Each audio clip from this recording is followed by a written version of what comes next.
बातमी आहे पवार विरुद्ध पवार या सामन्याची। हा सामना रंगलाय शिरूरमध्ये।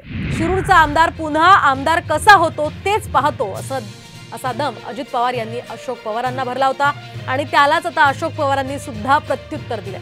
पाडायची भाषा अजित पवारांच्या तोंडी योग्य नसल्याचं अशोक पवार म्हणाले। तसंच अशोक पवार हे अजित दादांसोबत न जाणाऱ्या आमदारांपैकी एक आहेत। त्यांना शरद पवारांनी मंत्रिपदाचं गाजर दाखवल्यानं ते गेले नाही असा दावा सुद्धा अजित पवार यांनी केला। त्याला साहेबांनी सांगितलं पुढच्या वेळेस तूच मंत्री। आता पुढच्या वेळेस मंत्री होण्याकरता त्याने कारखान्याची वाट लावली, बाकीच्या सगळ्यांची वाट लावली आणि मंत्री व्हायला निघाला।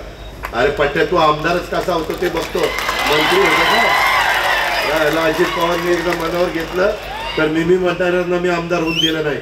आता मी पण चॅलेंज देतो, तू आमदारच कसा होतो काही पद्धतीने बघतो असं आव्हान देणं हे गैर आहे। कारण ही जनता ठरवते। जनता जनार्दन कोणाला आमदार करायचं कोणाला खासदार करायचं ते लोकशाही मार्गाने ती आपल्यावरती आशीर्वाद देतात। दादा सारख्याच्या मुखातनं हे तर कधीच नाही आलं पाहिजे असं माझं मत आहे।